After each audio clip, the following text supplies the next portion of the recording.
In a sterile hospital room, a pregnant black woman clutched her husband's hand, her heart racing with hope for their unborn child, until a doctor's cruel words shattered her dignity, unaware that in just 15 minutes, her husband would turn the tables in a way no one could have predicted. Tanisha Carter sat in the waiting room of St. Mary's Medical Center, her hands resting gently on her swollen belly. At 8 months pregnant, every moment was a mix of anticipation and exhaustion. Her husband, Marcus, sat beside her, flipping through a magazine but not really reading it. His eyes kept darting to Tanisha, checking on her, making sure she was okay. They had been through too much already. Years of trying, 2 miscarriages, and now, finally, they were so close to meeting their baby girl. Tanisha's prenatal visits had become routine, but today felt different. There was a heaviness in the air, a tension she couldn't quite place. The waiting room was crowded, filled with the low hum of conversation and the occasional cough. Tanisha noticed the way some of the other patients glanced at her. Quick, fleeting looks that seemed to linger just a moment too long. She was used to it, the subtle stares that came with being a black woman in spaces that didn't always feel welcoming. But she pushed the thoughts aside. Today was about her baby, about making sure everything was on track for a healthy delivery. When the nurse finally called her name, Tanisha stood, smoothing her dress over her belly. Marcus was right behind her, his hand on the small of her back, a quiet gesture of support. They followed the nurse down a brightly lit hallway to an examination room. The nurse, a young woman with a kind smile, took Tanisha's vitals and made small talk about the weather, the baby, and how Tanisha was feeling. Everything seemed normal until the doctor walked in. Dr. Richard Hargrove was a tall man in his late 50s, with thinning gray hair and a clipboard tucked under his arm. His presence seemed to shift the energy in the room. The nurse's smile faded slightly, and she excused herself, leaving Tanisha and Marcus alone with him. Dr. Hargrove barely looked at them as he flipped through Tanisha's chart. His lips pressed into a thin line. "So, Mrs. Carter," he began, his tone clipped, "you're here for your routine checkup. Any complaints?" He didn't look up from the chart, his pen hovering over the paper. Tanisha hesitated. She had been having some mild discomfort, a tightness in her lower abdomen that came and went. It didn't seem serious, but she wanted to be thorough. "I've been feeling a little pressure, maybe some cramping," she said, her voice steady but soft. "It's not constant, but I thought I should mention it." Dr. Hargrove finally glanced at her, his eyes narrowing slightly. "Cramping," he repeated, as if the word itself was an inconvenience. "At this stage, that's not unusual. Probably just your body adjusting. You're what, 35? First pregnancy?" "Third," Tanisha corrected, her voice firm now. "I've had 2 miscarriages." Dr. Hargrove's expression didn't change. "Right," he said, jotting something down. "Well, that's not uncommon, especially given your demographic. Statistically, black women do have higher rates of complications. You're aware of that, I assume." Tanisha felt a knot form in her stomach, but it wasn't the cramping she'd mentioned. His words landed like a slap, casual but cutting. She glanced at Marcus, who had stiffened beside her, his jaw tight. "What do you mean by that?" Tanisha asked, keeping her tone even, though her heart was pounding. Dr. Hargrove shrugged, still focused on his clipboard. "It's just data. Higher rates of hypertension, diabetes, preterm labor. It's all in the medical literature. I'm sure you've done your research." His tone was matter-of-fact, but there was an edge to it, a condescension that made Tanisha's skin prickle. Marcus leaned forward, his voice low but firm. "She's asking about her symptoms, not statistics. Can you address what she's experiencing?" Dr. Hargrove finally looked up, his gaze settling on Marcus for the first time. "Of course," he said, his voice dripping with false patience. "I'm getting to that. But it's important to understand the risks, especially in cases like this. We need to be realistic about what we're dealing with." Tanisha's hands tightened around the edge of the examination table. "Cases like this," she repeated, her voice barely above a whisper. She could feel the weight of his words, the way they seemed to reduce her to a statistic, a problem to be managed rather than a person. Dr. Hargrove sighed, as if her question was an inconvenience. Look, I'm not trying to upset you. I'm just saying that certain populations have higher risks. It's my job to be honest. For example, your weight. He glanced at her chart again. You're on the higher end of the BMI scale, which doesn't help. That, combined with your age and other factors, means we need to be cautious. Tanisha's face burned. She had gained weight during the pregnancy, but her previous doctor had assured her it was within a healthy range. She opened her mouth to respond, but Dr. Hargrove kept talking, his tone growing sharper. I see a lot of patients like you, he said, leaning back in his chair. And I'll be frank, some of the issues we see are preventable. Diet, lifestyle, compliance with medical advice. If you're not careful, you're putting yourself and your baby at risk. I'm not saying it's your fault, but you need to take responsibility. The room felt smaller, the air thicker. Tanisha's heart pounded in her chest, and she could feel tears prickling at the corners of her eyes, but she refused to let them fall. She wasn't just a patient to this man. She was a stereotype, a collection of assumptions he'd already made before even looking at her. Marcus's hand found hers, squeezing gently, but she could feel the tension radiating from him. Excuse me, Marcus said, his voice steady but laced with barely contained anger. You don't know anything about her lifestyle or her choices. You haven't even examined her yet, and you're already blaming her for things that haven't happened. Dr. Hargrove raised an eyebrow, clearly unaccustomed to being challenged. I'm not blaming anyone, he said, his tone defensive now. I'm stating facts. My job is to assess risk and provide guidance. If you don't want to hear it, that's your choice, but it doesn't change the reality. Tanisha couldn't stay silent any longer. The reality, she said, her voice trembling but strong, is that I've followed every piece of advice from my previous doctor. I've eaten well, I've exercised when I could, I've taken my vitamins, and I've come to every appointment. I'm doing everything I can to keep my baby safe. So don't sit there and tell me I'm not taking responsibility. Dr. Hargrove's lips twitched, as if he were suppressing a smirk. I'm sure you're trying, he said, his tone patronizing. But trying isn't always enough. We see patterns in certain communities. Non-compliance, lack of education, cultural differences. It's not personal. It's just how it is. The words hit Tanisha like a punch to the gut. She felt exposed, humiliated, as if her entire existence had been reduced to a caricature. She wanted to scream, to walk out, but her legs felt heavy, her body anchored to the table by the weight of her pregnancy and the sting of his words. Marcus stood abruptly, his chair scraping against the floor. That's enough, he said, his voice low and commanding. You don't get to talk to my wife like that.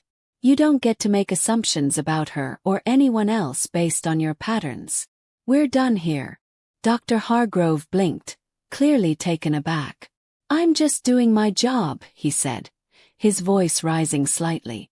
If you don't want my expertise, you're free to find another doctor. But good luck finding someone who'll be as honest with you. Marcus's eyes narrowed. Honest, he said, his voice steady but laced with fury. You call this honesty? You haven't even touched her, haven't checked her vitals, haven't asked her a single real question about her health. You walked in here with a script in your head, and you're reading it like we're too stupid to notice. Tanisha reached for Marcus's arm, her touch a silent plea to stay calm. She knew how quickly things could escalate, how easily a moment like this could spiral into something worse. But Marcus wasn't backing down. He took a step closer to Dr. Hargrove, his voice dropping to a dangerous calm. You think you know us because of what you've read in some textbook or seen on a chart, Marcus said. But you don't. You don't know what we've been through to get here.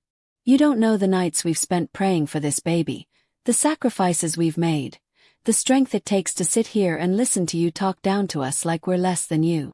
Dr. Hargrove opened his mouth to respond, but Marcus cut him off. I'm not finished, he said. You're not just a doctor. You're a gatekeeper. People like you decide who gets care and who gets dismissed. And right now, you're dismissing my wife because of the color of her skin. You're not even pretending to hide it." The room was silent, the weight of Marcus's words hanging heavy in the air. Dr. Hargrove's face flushed red, but he didn't respond. He stood, clutching his clipboard like a shield, and muttered something about needing to see another patient. Then he walked out, leaving Tanisha and Marcus alone. Tanisha's hands were shaking now, the tears she'd been holding back finally spilling over. She felt raw, exposed, but also proud of Marcus for standing up for her. He knelt beside her, taking her hands in his. "I'm so sorry," he whispered. "You shouldn't have to go through that. Not ever." She shook her head, wiping her eyes. "It's not your fault," she said. I didn't expect it to hurt so much." Marcus's face hardened with determination. "We're not letting this go," he said. "We're not letting him get away with treating you like that. Come on."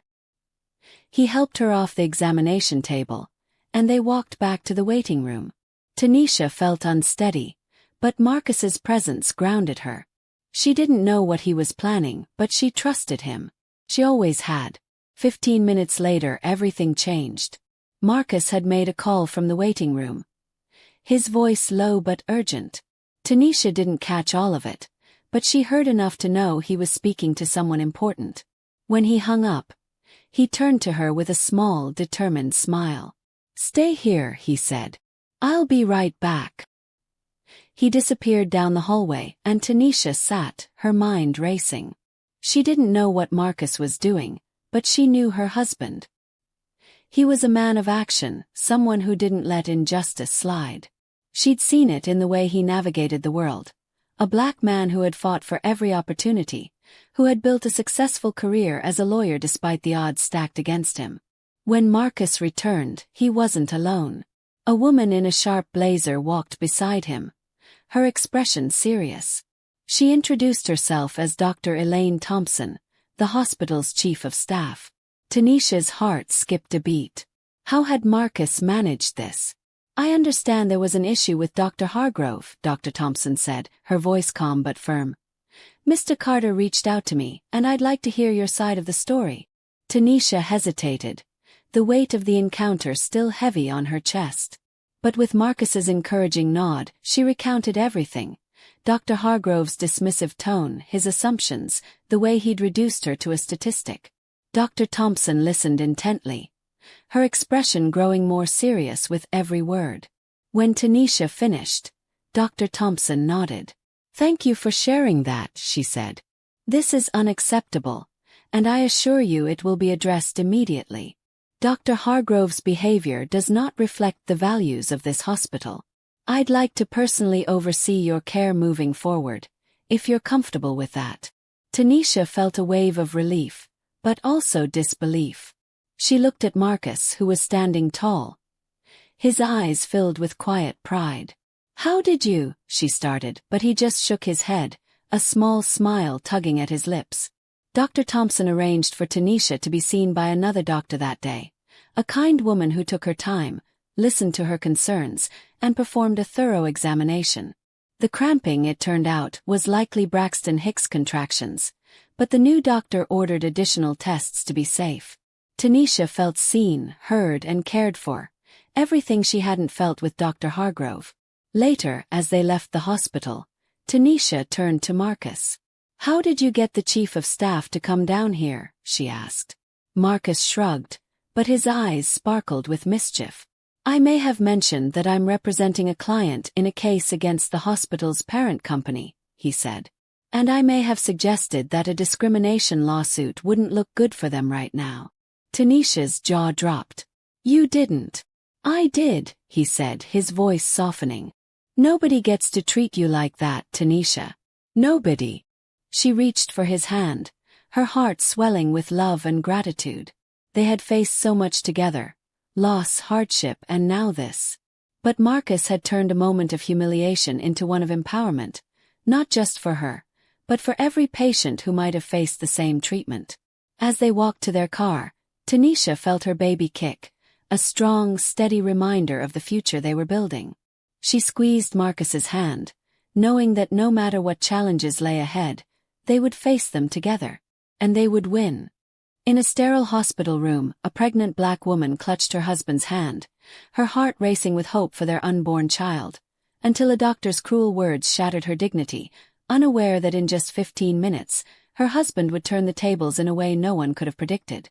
Tanisha Carter sat in the waiting room of St. Mary's Medical Center, her hands resting gently on her swollen belly. At 8 months pregnant, every moment was a mix of anticipation and exhaustion. Beside her, flipping through a magazine but not really reading it. His eyes kept darting to Tanisha, checking on her, making sure she was okay.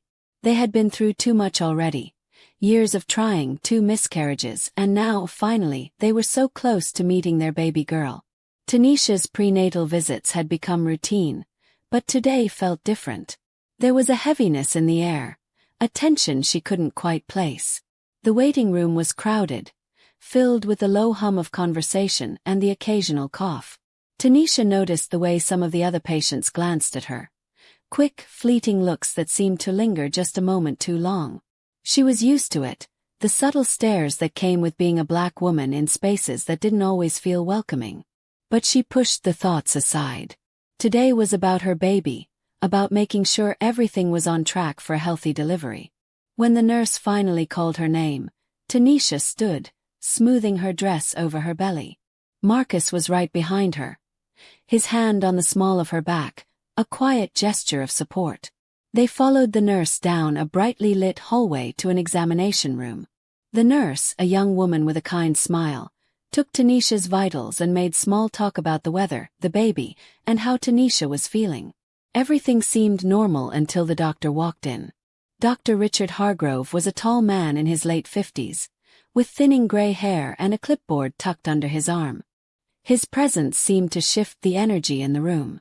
The nurse's smile faded slightly, and she excused herself, leaving Tanisha and Marcus alone with him. Dr. Hargrove barely as he flipped through Tanisha's chart. His lips pressed into a thin line. "So, Mrs. Carter," he began, his tone clipped, "you're here for your routine checkup. Any complaints?" He didn't look up from the chart, his pen hovering over the paper. Tanisha hesitated. She had been having some mild discomfort, a tightness in her lower abdomen